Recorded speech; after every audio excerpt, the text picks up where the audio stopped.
주님 앞에 예배하러 온 여러분들을 사랑하고 축복합니다. 이 시간 우리 찬양으로 주님께 나아가도록 하겠습니다.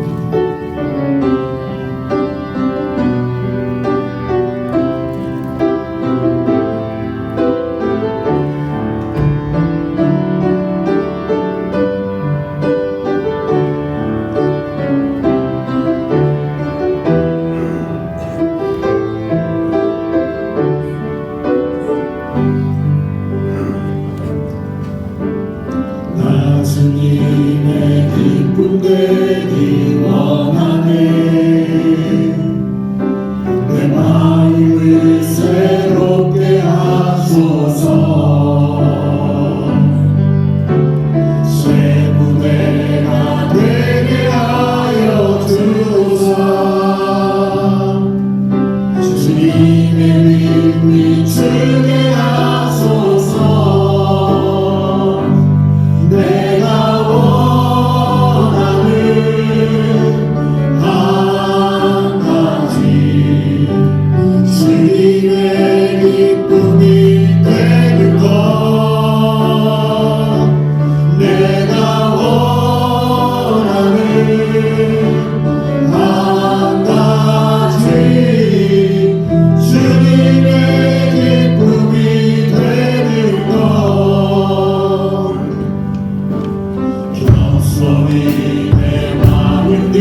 나는 믿네.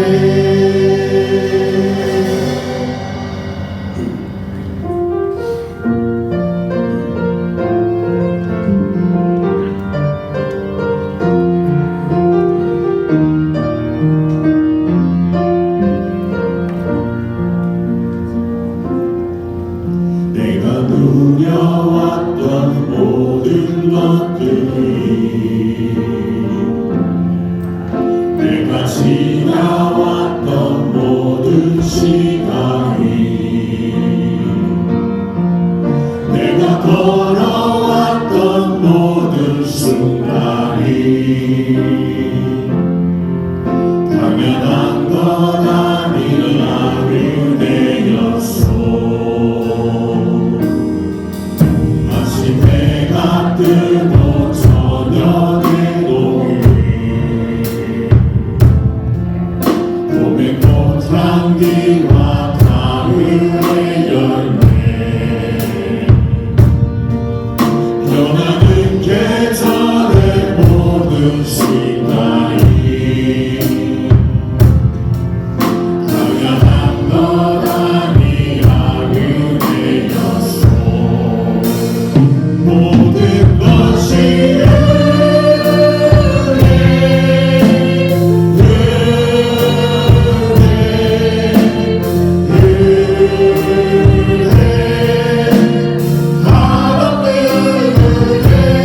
내 삶에 당연한 것 하나도 없었던 것을 모든 것이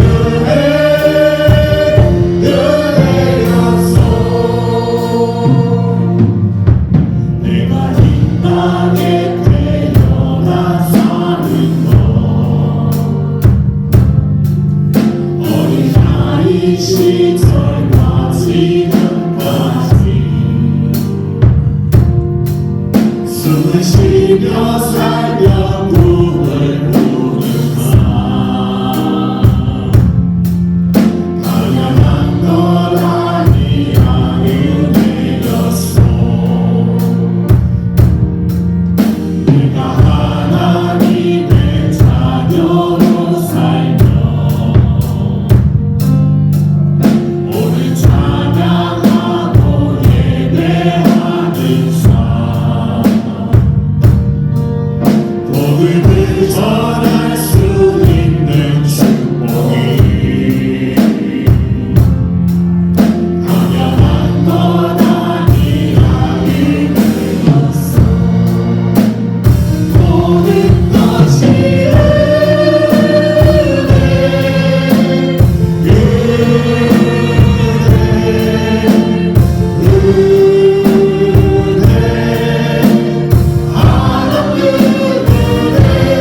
내 삶에 당연한 것 하나도 없었던 것을 모든 것이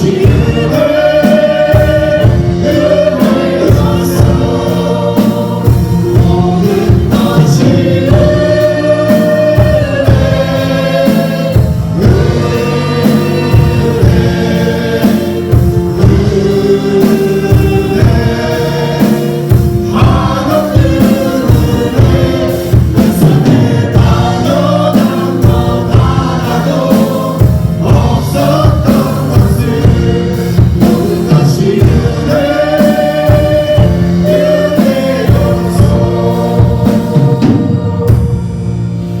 다 같이 일어나셔서 주께 가까이 나아가셔서 찬송하겠습니다.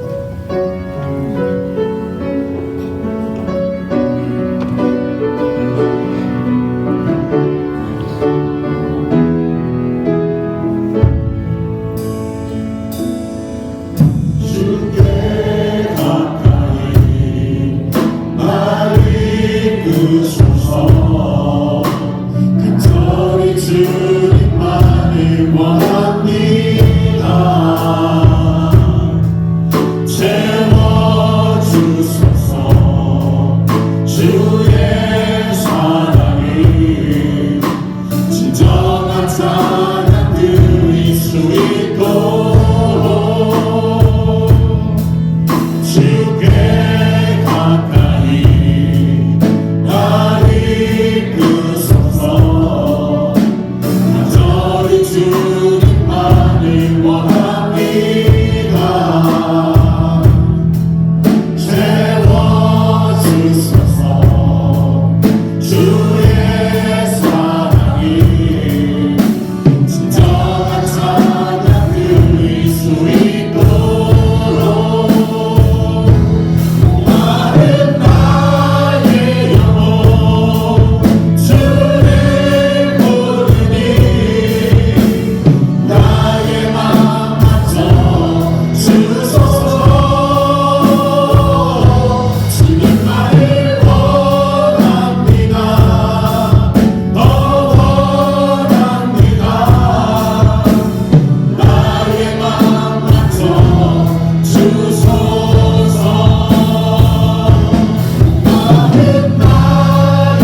너의 하나님 여호와가 너의 가운데 계시니 그는 구원을 베푸실 전능자이시라. 그가 너로 말미암아 기쁨을 이기지 못하시며 너를 잠잠히 사랑하시며 너로 말미암아 즐거이 부르며 기뻐하시리라 하리라. 아멘. 고마우신 하나님 아버지, 은혜를 감사합니다. 부족하고 죄 많은 우리를 사랑하여 주셔서 독생자 예수 그리스도를 이 땅에 보내주시고 우리를 구원해 주시고 또 이렇게 주님 앞에 나와 예배하게 해주셔서 감사합니다. 하나님 아버지, 오늘도 우리 성도들 주님의 은혜를 받으러 이 자리에 나왔습니다. 주님께서 우리가 드리는 모든 영광을 받아주시고 세상에 줄 수 없는 놀라운 주님의 은총을 우리에게 부어주셔서 오늘도 예배함의 기쁨을 누리게 하여 주시옵소서. 특별히 성령 하나님, 이 자리에 좌정하여 주셔서 우리를 성령으로 충만하게 하여 주시고 진리의 말씀을 들을 때 깨달을 마음을 주사 오늘도 말씀대로 살기로 결단하는 복된 시간이 되게 하여 주시옵소서. 이제 예배를 시작합니다. 마칠 때까지 악한 마귀 사탄 틈타지 못하게 주님께서 지켜주실 줄로 믿사옵고 예수님 이름으로 기도드립니다. 아멘. 같이 찬송가 40장 같이 드리겠습니다.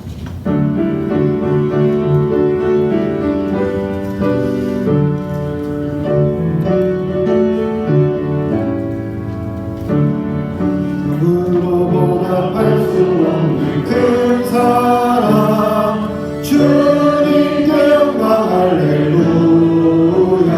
형제 자매 모두 함께 모여 찬송해 주님께 영광 할렐루야.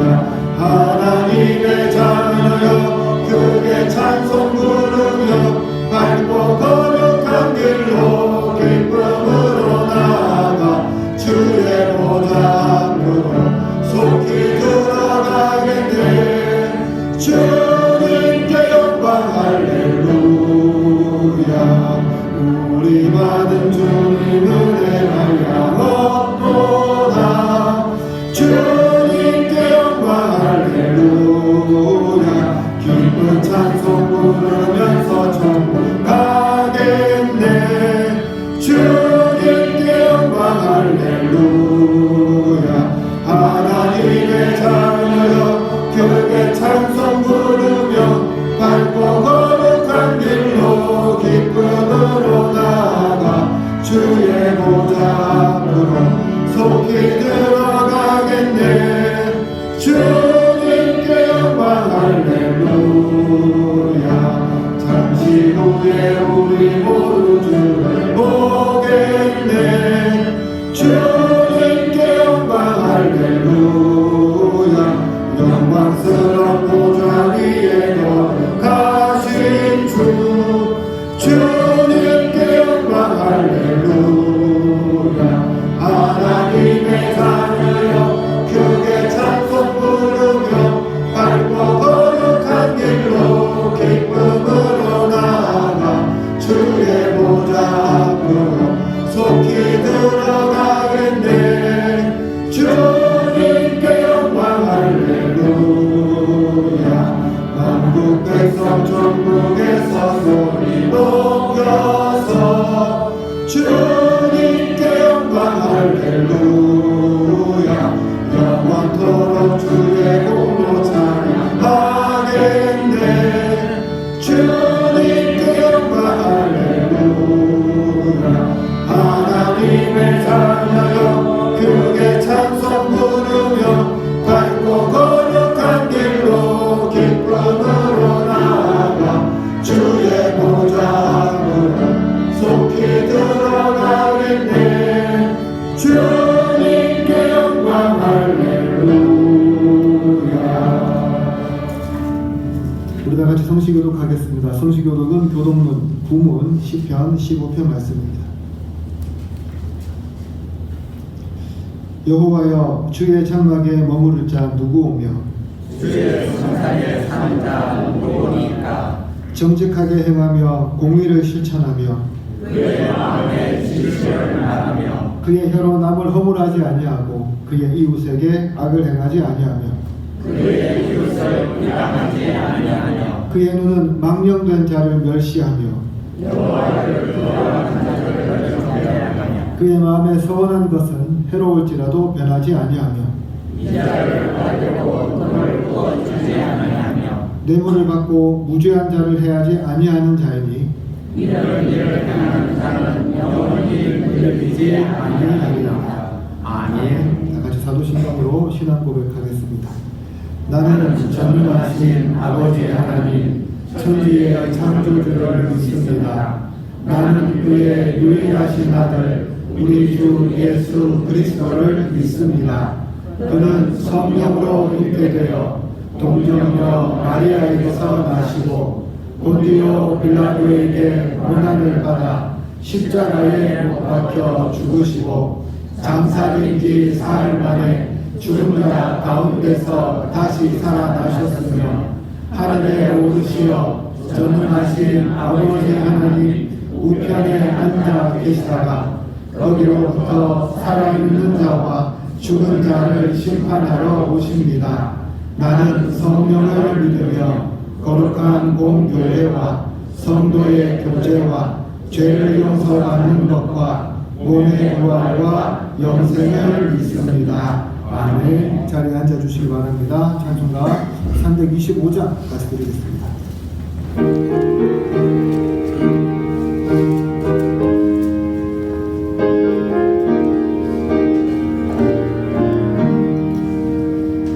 예수가 함께 계시니 시험이 오나 버겁네 기쁨의 근원 되시는 예수를 위해 삽시다. 날마다 주를 섬기며 언제나 주를 기리고 그 사랑 안에 살면서 딴 길로 가지 맙시다. 이 세상 사는 동안에 주님 전파하면서 무한한 복락 주시는 예수를 위해 삽시다. 날마다 주를 섬기며 언제나 주를 기리고 그 사랑 안에 살면서 딴 길로 가지 맙시다.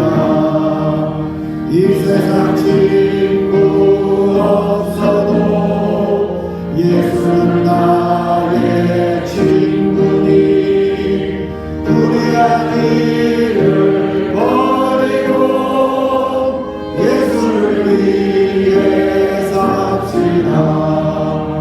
날마다 주를 섬기며 언제나 주를 기리고 그 사랑 안에 살면서 딴 길로 가지 맙시다.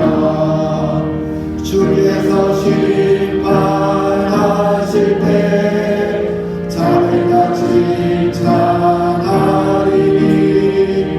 이러한 상급 받도록 예수를 위해 삽시다.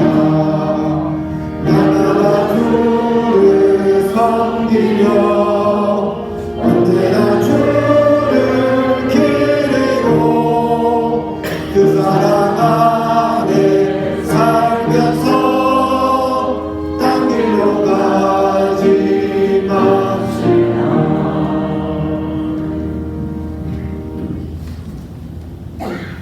거룩하시고 전능하신 하나님 아버지, 영원부터 영원까지 찬송과 존귀와 영광을 받으시기에 합당하신 주님 앞에 죄 많고 연약한 우리가 머리 숙여 경배와 찬양을 올려드립니다.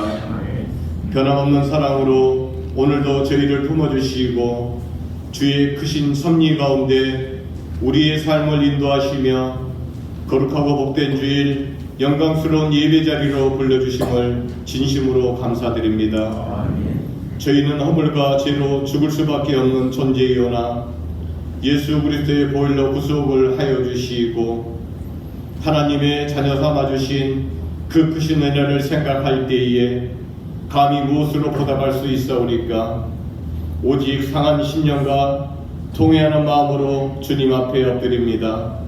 주님, 날마다 저희로 하여금 상한 심령으로 주님 앞에 나오게 하시고 주의 은혜와 자비를 덧입어 회복되게 하시며 주님 안에서 참된 기쁨과 평안과 위로를 누리게 하여 주옵소서.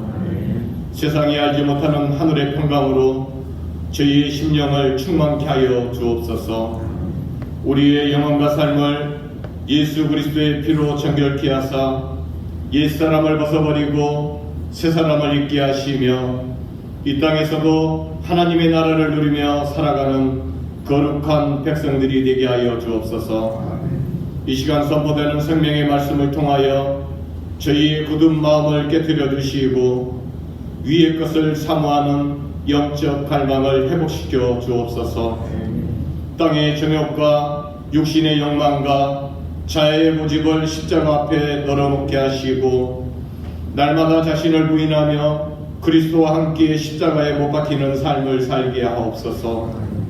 저희의 눈과 귀와 입술과 손과 발을 의의 병기로 주께 드리게 하시고 성령의 승리한 음성에 민감히 반응하는 참된 예배자가 되게 하옵소서.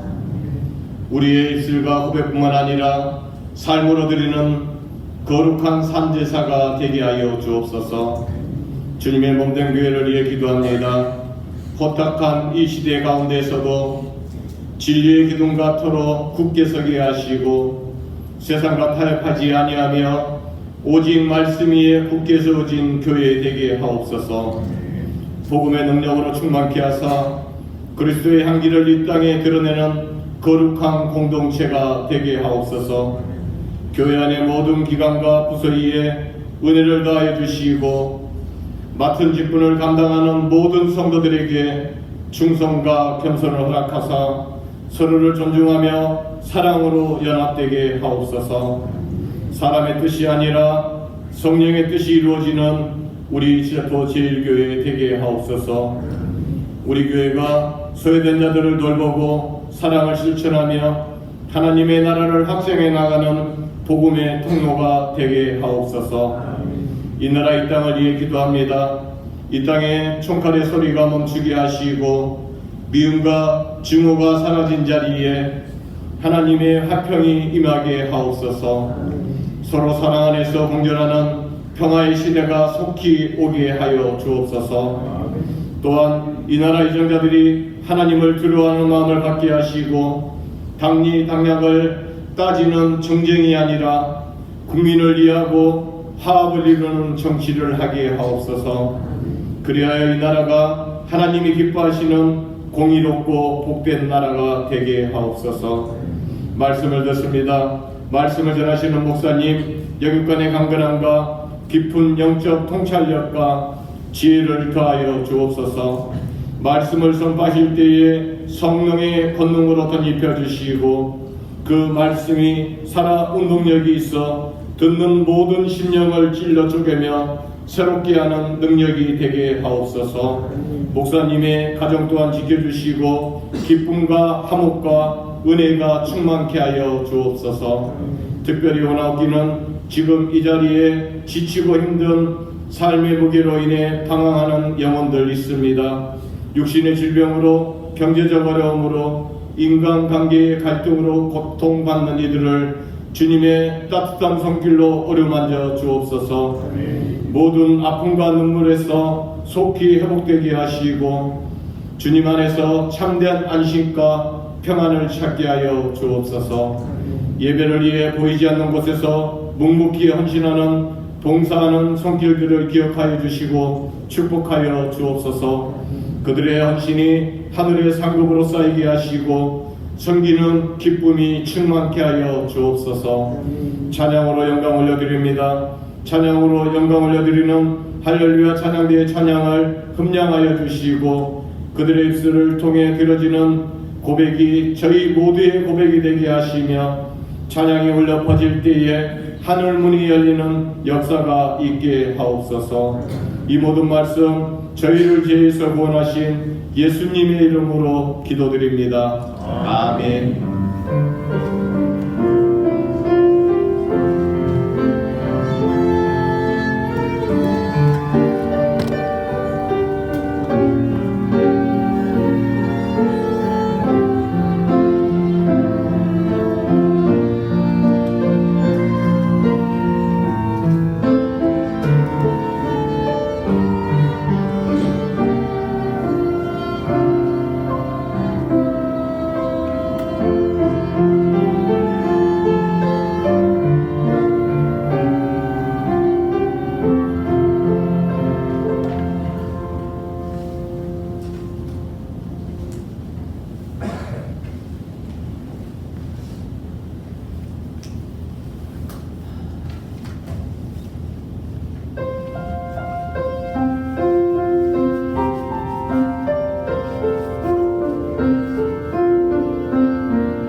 할 말씀은 사도행전 13장 13절부터 15절까지 말씀입니다.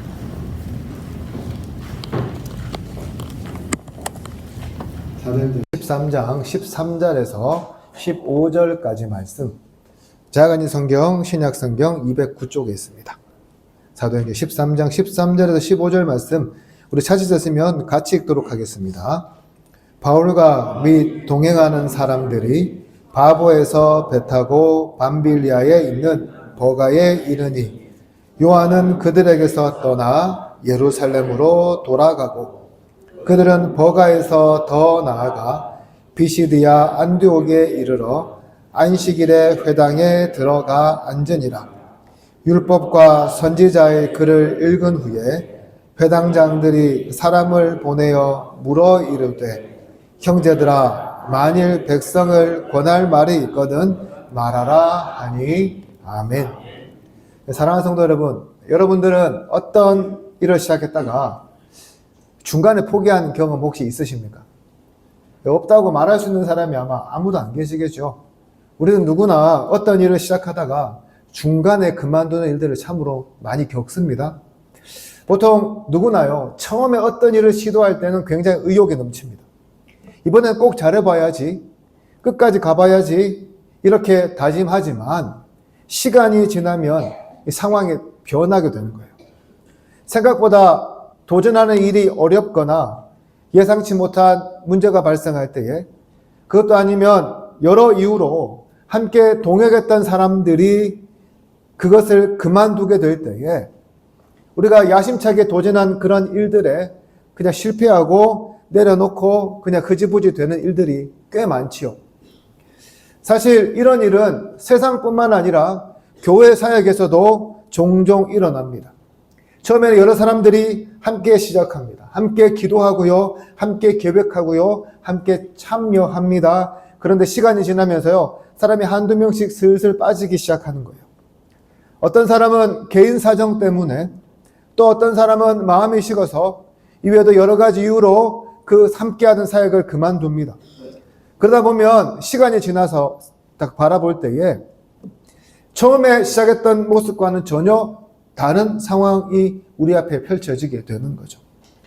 그때 우리가 어떻게 생각합니까? 아, 이번에도 실패했나? 이제 정말 그만두어야 하나? 라고 자연스럽게 말이 나옵니다. 그렇다면 성경은 우리에게 어떻게 말씀하고 있을까요?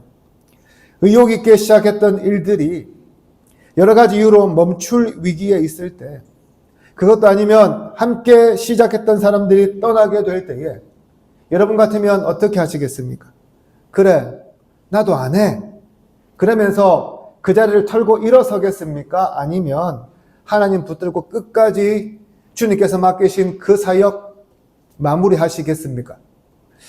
오늘 우리가 읽은 본문은 바로 이런 상황 속에서도 하나님께서 맡기신 사역을 포기하지 않고 끝까지 감당하는 믿음이라는 것이 무엇인지에 대해서 우리에게 말씀하고 있습니다. 먼저 13절을 보시기 바랍니다. 이렇게 말씀하지요. 바울과 및 동행하는 사람들이 바보에서 배 타고 밤비리아에 있는 버가에 이르니 요한은 그들에게서 떠나 예루살렘으로 돌아가고, 바나바와 바울은 구브로에서의 사역을 성공적으로 마칩니다.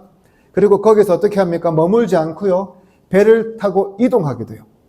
먼저 이들은 바보라는 항구에서 배를 타고 북서쪽으로 280km 정도 떨어진 이 밤빌리아라는 곳에 있는 버가라는 항구에 도착하게 됩니다.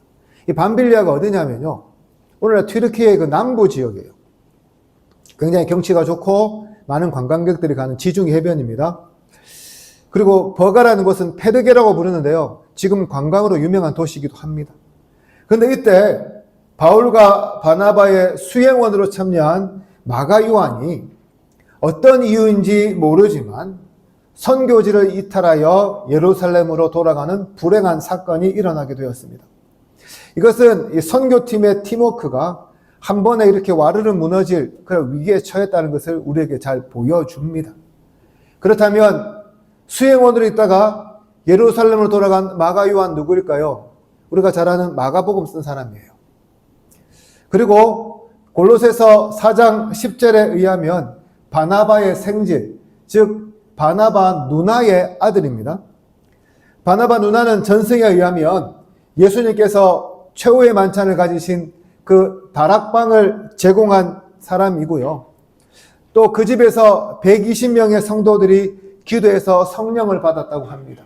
우리 흔히 하는 말 있죠. 마가의 다락방, 마가의 다락방. 마가의 다락방 교회도 있던데 실제로 성경에는 마가의 다락방이란 말이 나오지 않습니다. 다만 전승에 의할 뿐이에요. 그러나 정확하게 또 성경에서 밝히고 있는 부분도 있습니다. 뭐냐 하면 그녀는 예루살렘 교회 성도들의 모임 장소로 자기 집을 제공했다는 거죠. 그래서 베드로가 야고보가 순교한 이후에 붙잡혀서 순교의 위기에서 탈출했을 때에 가장 먼저 방문한 곳이 바로 이 마가 요한의 어머니 집이었어요. 거기서 로데라는 여종도 만나죠. 그렇습니다. 마가 요한은요, 이렇게 초대교회 성도들을 위해서 자기 집을 내어주고 제공했던 훌륭한 어머니를 둔 그러한 사람이었습니다. 삼촌 바나바는 어떻습니까? 초대교회 기둥과 같은 사람이죠. 자기 땅을 팔아서 성도들을 구제하고요. 이 성도들을 아끼고 사랑하는데 얼마나 애썼는지 모릅니다. 그러니 우리가 생각하기에도 이 마가 요한이요, 얼마나 훌륭하게 신앙으로 자랐겠습니까? 바울과 바나바가 보기에도 얼마나 신실하게 잘 준비된 훌륭한 일꾼이었을까요? 그렇기 때문에 바나바와 바울이 예루살렘에 부조하러 갔을 때에 그를 데리고 안디옥으로 왔고요.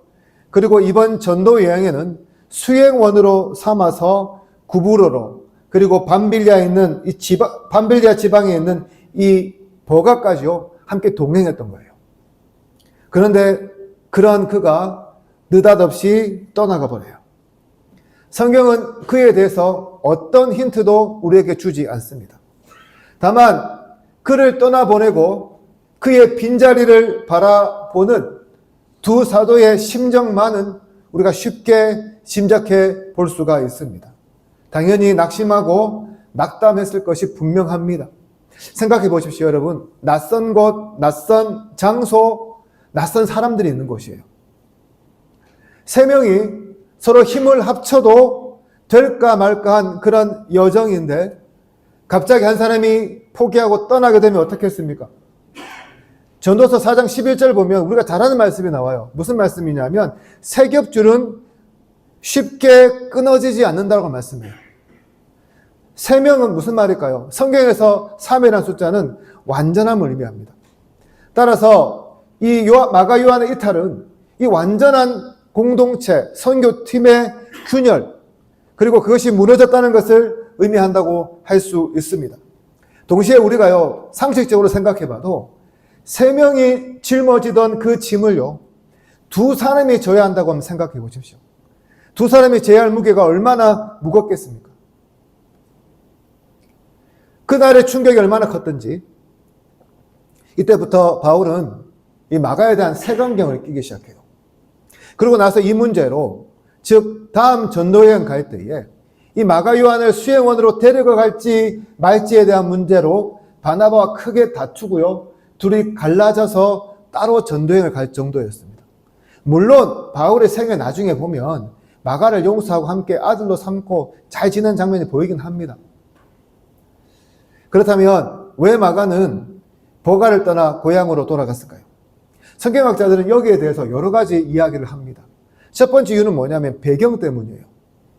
마가는 아까도 말씀드린 것처럼 큰 집을 예루살렘 교회 성도를 위해 제공할 만한 그 가정에서 태어났지요. 무슨 말입니까? 굉장히 부잣집 아들이에요. 성경학자들에 의하면 예루살렘에 있는 부촌에서 마가가 살았을 것이라고 추정합니다. 상상해 가시죠? 그가 자랄 때 어떻게 자랐을까요? 고생했을까요? 고생 별로 해보지 않았을 거예요. 많이 걸어봤을까요? 많이 걷지 않았을 거예요. 부족함 없이 자랐을 겁니다. 하지만 전도 여행에 동참한 후 그의 삶이 완전히 바뀌게 되었어요. 어떻게 해요? 일단 많이 걸어야 했어요. 정말 힘든 배도 타야만 했어요. 게다가 먹는 것은 잘 먹었을까요? 입는 것 잘 입었을까요? 수많은 고생을 몸소 감내했다는 거죠. 게다가 떠날 때는 자기 삼촌 바나바가 리더였지만 구브로에서 사건 이후로 이 전도팀의 리더가 바뀌게 되죠. 누구로요? 바울로 바뀌게 됩니다.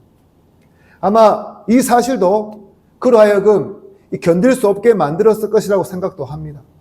또 어떤 일이 있냐면 아마 이때 말라리아에 걸려서 돌아가야만 했을 거라고 주장하는 학자들도 있습니다. 어떻습니까? 이런 우리가 이유를 생각해 보면 마가가 갑작스럽게 돌아간 이유가 충분히 우리가 이해가 되지 않습니까? 그의 모습을 보고요, 쉽게 믿음이 없다고 단정하기 어렵습니다. 예를 들어서 우리 교회가요, 거제도에서 가장 높은 이 계룡산에 등산을 간다고 한번 생각해 보세요. 여기 계신 분 중에 계룡산 꼭대기 정상에 올라가실 수 있는 분도 계시지만 그렇지 못한 분도 계실 거예요. 왜요? 몸이 연약하니까요? 육신이 안 좋으니까요? 몸이 아프니까요? 혹은 등산을 한 번도 안 해봤으니까요. 충분히 이해가 되는 거죠. 중요한 것은요, 남은 두 사람이에요. 그들이 어떻게 합니까? 마가 요한을 따라 고향으로 돌아갑니까? 아닙니다. 남아요. 이 두 사람에게도 마가 요한처럼 핑계거리가 있지 않았을까요? 남들이 듣기에 충분히 이해할 수 있는 변명거리가 있지 않았을까요? 그럼에도 불구하고 두 사람 거기서 포기하지 않고요, 다시금 힘을 내서 원래 목표로 했던 비시디아 안디옥까지 향해요. 한 사람이 이탈을 할지라도 끝까지 사역의 길을 묵묵하게 걸어갑니다. 올해부터 우리 교회는 구역도 바뀌고 모임하는 방식도 바꾸었습니다. 근데 여러분, 제가 첫 주에 여러분들에게 부탁한 대로 여러분 구역 모임 하고 계십니까? 구역장들이 설교 요약문을 읽고 질문할 때 여러분 답변 잘해 주십니까? 서로 나누면서 여러분 기도하고 계십니까? 아마도 잘하시는 구역이 있고 힘들어하는 구역이 분명히 있을 거예요. 이유는 하나밖에 없어요. 익숙한 사람은 잘할 거지만 이걸 처음 해보는 사람은 굉장히 힘들 거거든요. 그러나 여러분, 구역 모임은요, 구역장 혼자서 하는 것이 아닙니다. 여러분들이 함께 도와주셔야 돼요. 여러분들이 내 사정이 있다고 빠지고 부끄럽다고 질문에 대답하지 않고 모임에 소홀하기 시작하면 결국 이 모임도요, 흐지부지 되고 마는 거예요. 그러나 여러분들이 힘써 참여하고 적극적으로 반응하고 기도하기에 힘쓰면 구역은 반드시 변하고 살아나게 되어 있습니다. 여러분, 좋은 분위기 누가 만듭니까? 남이 만들어주는 거 아니에요. 누가 만듭니까? 여러분들이 만드는 겁니다. 사실 핑계하려면 마가 요한처럼 핑계할 게 얼마나 많았을까요? 그렇다면 사도 바울과 바나바는 바보입니까? 그들도 그만두고 돌아가면 되는 거였습니다.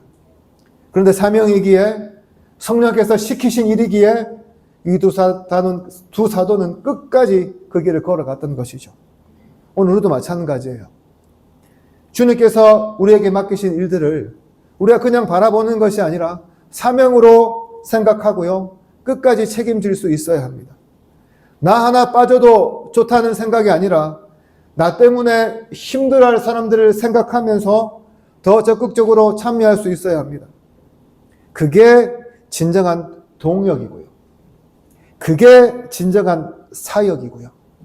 그게 진정 성령께서 기뻐하신 이름을 기억하면서 우리에게 주어진 이 사역에 핑계하지 않고 최선을 다하는 저와 여러분 되기를 주님의 이름으로 축복합니다. 이렇게 지금까지 동역했던 마가 요한은 떠났습니다. 그럼에도 불구하고 이 두 사도는 포기하지 않고 계속해서 걸어가서요, 목표했던 비시디아 안디옥에 이르게 되었습니다. 14절 보십시오. 그들은 버가에서 더 나아가 비시디아 안디옥에 이르러 안식일에 회당에 들어가 앉으니라. 그들이 앞서 머물렀던 버가는 해안 도시예요. 당연히 저지되겠죠. 하지만 비시디아 안디옥은 달랐습니다. 이곳은 해발 1080m의 고지대였어요. 그러니까 저지대에서 고지대로 올라가야 되는 거죠. 어떤 생각이 드세요? 산을 올라가야 한다는 느낌이 들지 않습니까? 그렇습니다. 버가에서 이 비시디아 안디옥에 가려면 이 당시 굉장히 험악한 산으로 유명했던 이 타우루스 산맥이라는 곳을 통과해야 했어요. 우리로 하면 태백산맥을 지나가야 하는 거예요. 여러분, 태백산맥 하니까 감이 확 오시죠? 이 길이요, 굉장히 험준한 산맥으로 유명했고요. 변덕스러운 날씨로도 유명했습니다. 그래서 이 길을 가는 것 자체도 굉장히 어려웠지만 갑작스럽게 폭우가 내려서 길이 없어지는 경우도 있고 사람들이 휩쓸려 죽기도 했어요. 때로는 폭설이 내려서요, 사람들이 갇혀서 얼어 죽기도 했다고 해요. 당연히 이런 길이니까요, 도둑이 굉장히 잘 출몰하고 강도가 널려 있는 거죠. 로마 군인들도 어쩔 수 없을 정도로 굉장히 많은 강도들이 이곳에 있었다고 합니다. 더 나아가 날씨가 변덕스러우면 어떻습니까? 사람이 잘못하면 재해로 죽을 수도 있고요. 그것도 아니면 질병에 걸리기 딱 좋았다는 거죠. 당연히 이런 환경을 경험해보지 않은 이 두 사도 입장에서는 매우 당황스럽고 힘들 수밖에 없는 그런 형편이었습니다. 하지만 사명을 향해 나아가는 이 두 사도의 열정을 이 험준하고 위험한 타우루스 산맥도 막지 못했고요. 그들은 무사히 비시드의 안디옥에 도착하게 되었습니다. 그들이 도착한 이 비시드의 안디옥은 그들이 원래 어디서 출발했죠? 안디옥에서 출발했죠. 이 안디옥이 어딜까요? 시리아에 있는 안디옥이에요. 지금으로 하면 터키 쪽 동쪽 국경인데요. 시리아 지방의 안디옥이었어요. 이 시리아 사람들이 세운 도시입니다. 이 비시드의 안디옥도 마찬가지예요. 옛날에 그러니까 알렉산더 대왕이 죽고 이 터키 땅부터 시리아까지 알렉산더 대왕의 그 장군 중 한 명인 사람이 다스렸는데요. 이 나라를 시리아로 불렀거든요. 그리고 이 비시드의 안디옥이라는 도시를 또 개척한 거예요. 그리고 이 도시를 만들면서 어떻게 했냐 하면 그냥 도시를 만든 것이 아니라 유대인들을 많이 이주시켜서 만들었습니다. 그리고 이 땅을 이제 누가 지배하게 되냐면 로마가 지배하게 돼요. 로마가 지배하게 되면서 이 규모가 더욱더 커지게 됩니다. 그리고 굉장히 중요한 도시로 대우받아서 로마로부터 지방자치권과 세금까지 면제받았습니다. 제가 29살 때에 이곳에 가보았어요. 가봐서 성지순례팀을 만났는데 성지순례팀이 딱 도착하자마자 20분 만에 돌아오더라고요. 입구에서 한 10분 걸어가면 바울이 세운 교회터가 있거든요. 보통 거기만 보고 돌아오시기 때문에 이 도시가 큰지 잘 모르지만 저는 혼자 갔기 때문에요. 잘 둘러보았어요. 한 3시간 둘러보아도 다 못 볼 정도로 규모가 어마어마했어요. 그렇다면 왜 두 선교사는 다른 곳이 아닌 이 비시드의 안디옥을 구브로 다음의 여정으로 삼았을까요? 여기는 두 가지 이유가 있습니다. 첫 번째로 제가 앞서 말씀드린 이유로 유대인 공동체가 굉장히 컸기 때문에 그래요. 두 번째는 뭐냐 하면 바울의 선교 전략이 교통이 편리한 도시 중심으로 움직였기 때문에 그렇습니다. 일단 교통이 편리한 도시에 복음을 전하고 교회를 세우면요, 사통발달 잘 뚫려 있으니까 복음이 잘 퍼져간다는 거죠. 그렇게 본다면 비시드의 안디옥은 바울과 바나바의 선교 전략에 딱 맞는 그러한 도시였습니다. 일단 유대인 공동체가 크게 자리 잡고 있었고요. 회당도 있었고 교통의 요충지였기 때문입니다. 이것이 무엇을 보여줄까요? 이 두 사람이요, 막무가내로 다니면서 전도한 게 아니라는 거예요. 전략을 가지고 전도했다는 사실을 우리가 깨닫게 됩니다. 무슨 말이에요? 우리도 어떤 사역을 할 때 막무가내로 하는 것이 아니라 전략적이어야 한다는 사실을 보여주고 있는 것이죠. 오늘 많은 성도들이 교회에 모여서 바쁘게 무슨 일을 해야만 제대로 사역하는 교회라고 생각합니다. 그러다 보니 우리나라는요, 큰 교회나 작은 교회나 가릴 것 없이요, 하는 사역들 다 비슷비슷해요. 당연히 성도들 중에 지치고 나고하고 가정생활까지 위기에 처하는 경우들이 많고요. 특별히 큰 교회는 사람이 많으니까 그래도 감당할 수 있지만 작은 교회일수록 이런 어려움과 문제들이 더 많이 일어납니다. 물론 바쁘게 하는 사역도 큰 의미가 있을 거예요. 왜냐하면 감당할 사람들이 많고 그 일을 할 수 있다면 말이죠. 하지만 오늘 말씀은 우리에게 주어진 조건을 고려해서 사역한다고 말씀하고 있습니다. 하나님께서 우리에게 주신 인원, 하나님께서 우리에게 주신 환경, 하나님께서 우리에게 허락하신 그 재정을 고려하면서 우리가 감당할 수 있는 사역을 끝까지 완수하는 것이요 더 중요하다는 거예요. 오늘 본문에 바울과 바나바를 보십시오. 감정적이 아니에요. 가장 효과적인 길을 선택합니다. 즉 그들이 가장 잘할 수 있는 사역을 선택하여 집중하고 있는 모습을 발견하게 된다는 거죠. 여러분 잘 아는 것처럼 우리 교회는 큰 교회가 아닙니다. 큰 교회들 사역들을 다 따라할 수는 있겠지만 그렇게 하면요 죽도 밥도 되지 않는 거예요. 뭘 하나 우리가 제대로 해낼 수가 없습니다. 저는 우리 교회야말로 선택과 집중이 필요하다고 생각하기에 어떤 분들이 보기에 참 서운하실지 몰라도요 하나씩만 집중하는 그런 사역을 해오고 있습니다. 그래서 작년에는 예배 하나라도 제대로 드려보자고 하며 예배하는 일에 우리가 최선을 다했어요. 정말 우리가 예배 하나만 집중하며 예배만 잘 드리니까요 많은 분들이 교회에 오셔서 예배 분위기가 참 좋다고 말씀하세요. 그리고 올해는 구역 모임을 집중하며 열심을 내려고 합니다. 그리고 보통 구역 모임이 예배인 것과는 달리 말씀과 삶을 나누고 기도하는 것 중심으로 나아가고 있습니다.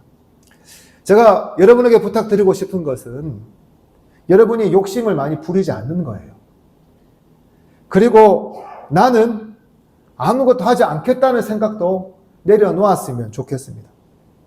우리에게 주어진 이 하나의 사역에 여러분들이 힘써 동참하여 주시기를 부탁드립니다.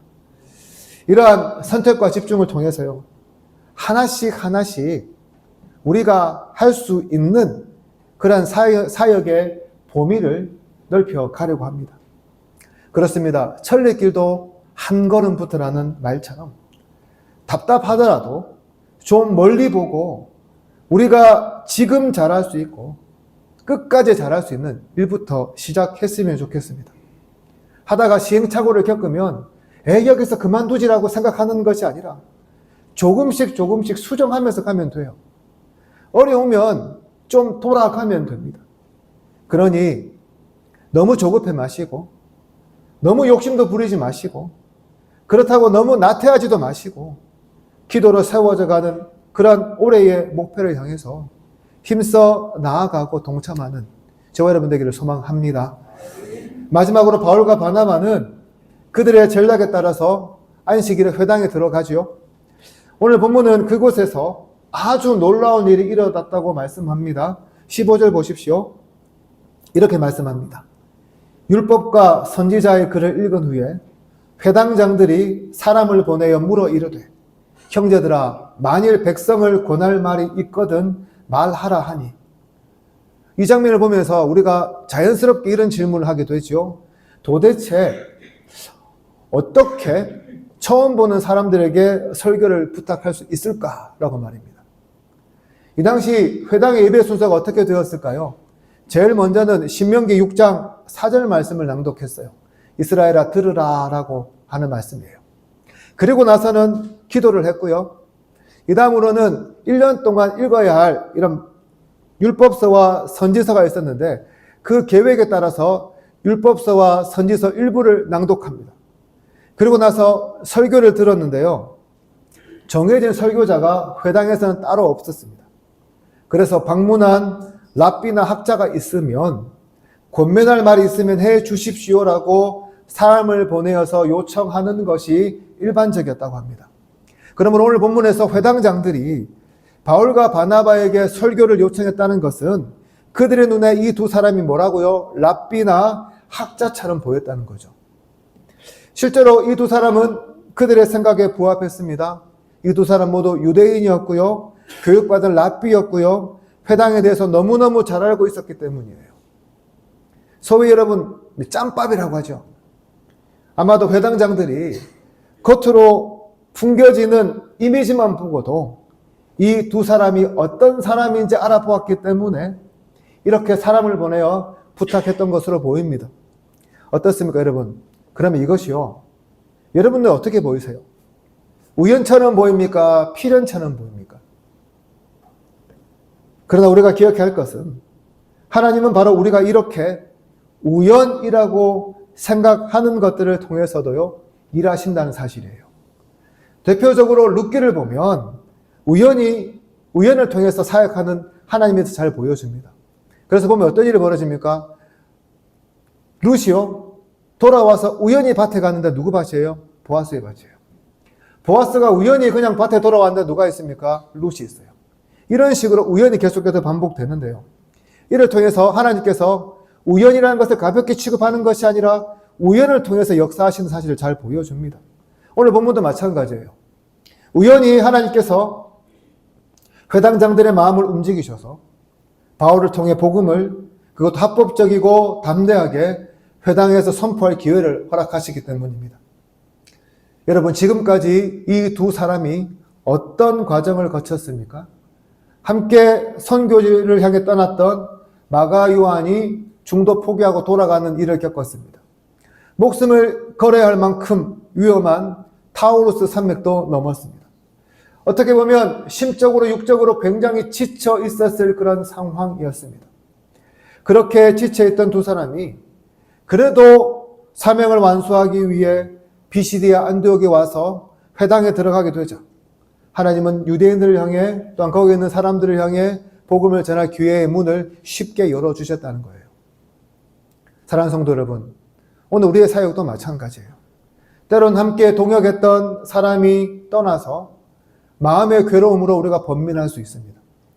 타우루스 산맥과 같은 거대한 벽이 우리 앞을 막아서요, 중도에 포기하고 싶은 순간도 있습니다. 그러나 그런 순간에 우리가 기억해야 할 것이 무엇일까요? 일은 내가 아니라 누가요? 하나님께서 하신다는 사실이에요.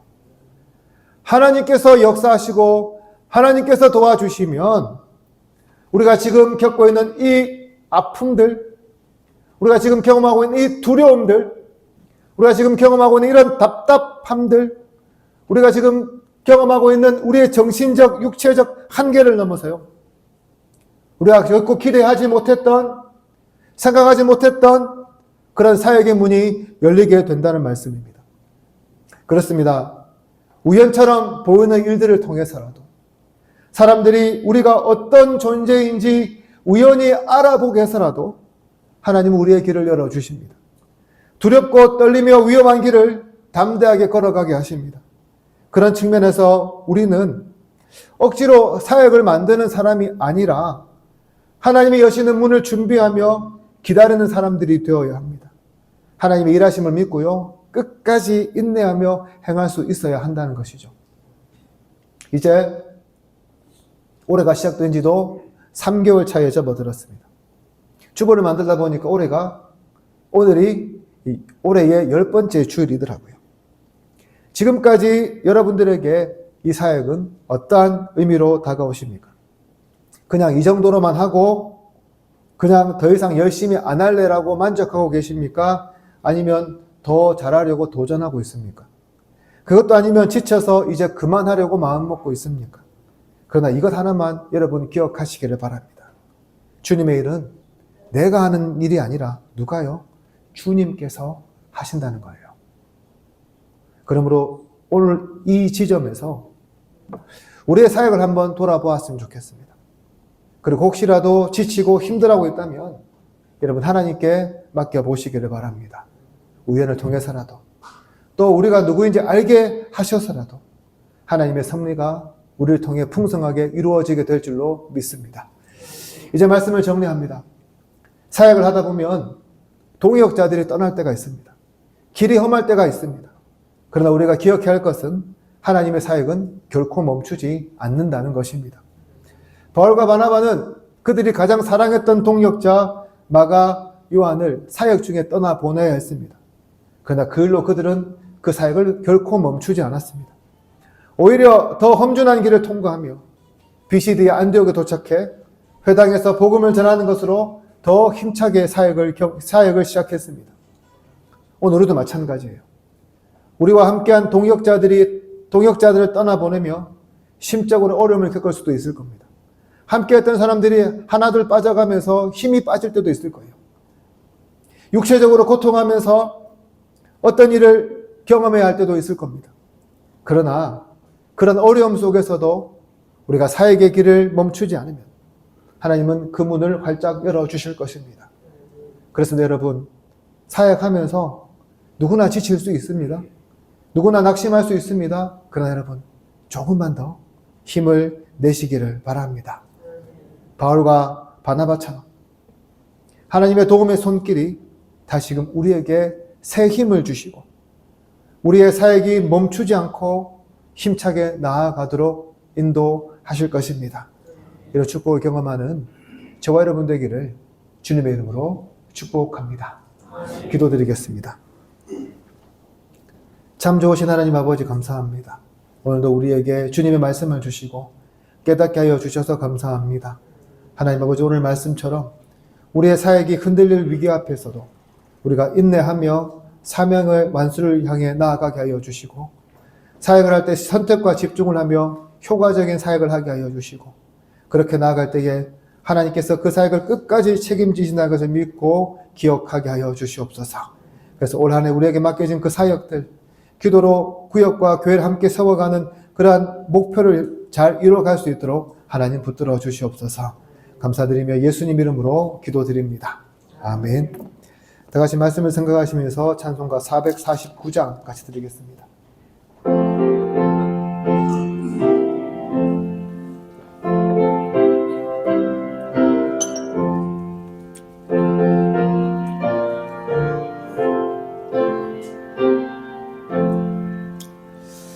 예수 따라가며 복음 순종하며 우리 행할 길 환하겠네. 주를 의지하며 순종하는 자를 주가 늘 함께 하시리라. 의지하고 순종하는 길은 예수 안에 즐겁고 복된 길이로다. 해를 당하거나 우리 고생할 때 주가 위로해 주시겠네. 주를 의지하며 순종하는 자를 주가 안위해 주시리라. 의지하고 순종하는 길은 예수 안에 즐겁고 복된 길이로다. 남의 짐을 지고 슬픔 위로하면 주가 상급을 주시겠네. 주를 의지하며 순종하는 자를 항상 복되어 주시리라. 의지하고 순종하는 길은 예수 안에 즐겁고 복된 길이로다. 우리 받은 것을 주께 다 드리면 우리 기쁨이 넘치겠네. 주를 의지하며 순종하는 자를 은혜 풍성케 하시리라. 의지하고 순종하는 길은 예수 안에 즐겁고 복된 길이로다. 주를 힘입어서 말씀 잘 배우고 주를 모시고 살아가세. 주를 의지하며 항상 순종하면 주가 사랑해 주시리라. 의지하고 순종하는 길은 예수 안에 즐겁고 복된 길이로다. 우리의 전부가 되신 주님 은혜를 감사합니다. 오늘 우리 성도들 주님 사랑하는 마음으로 예배의 자리에 나오게 하여 주시고 우리가 가진 것들 중에 구별하여 주님께 예물로 드리게 하여 주셔서 감사합니다. 이 예물이 쓰이는 곳곳마다 하나님의 영광 드러나게 하여 주시고 드린 손길 위에는 복의 복을 더하여 주셔서 이 어려운 시기에 채우고도 남는 그런 은총을 더하여 주시옵소서. 그러나 마음은 원이로되 드리지 못한 손길이 있다면 주님 긍휼을 베풀어 주셔서 경제적인 형편이 나날이 나아질 수 있도록 하나님 인도하여 주시옵소서. 이번 한 주간도 살아갈 때에 주님께서 우리 성도들의 삶을 선하고 아름답게 붙들어 주실 줄로 믿사옵고 예수님 이름으로 기도드립니다. 아멘. 광고 말씀드리겠습니다. 3월 29일 날 종료주일과 또 성례식이 있습니다. 따라서 그 학습 세례 입교하실 분들은 오늘까지 신청해 주시기를 바랍니다. 새가족 등록하셨는데요. 우리에게 새로운 반주자로 오셨거든요. 우리 조나이 성도님 한번 일어나서 인사하십시오. 예. 장사 드리는 박수 주세요. 예, 우리 이제 다 같이 일어나셔서 찬송가 54장 같이 드리겠습니다.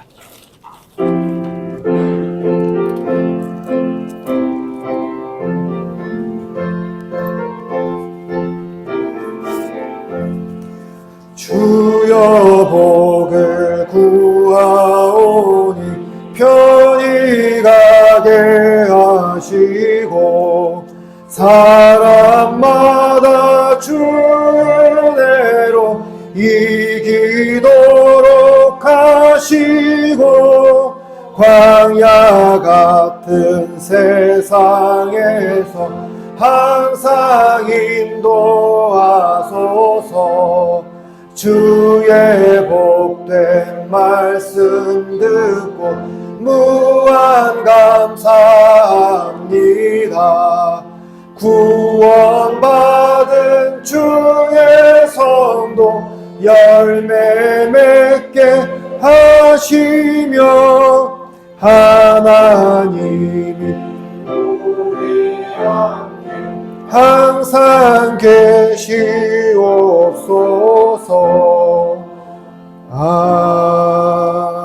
아멘.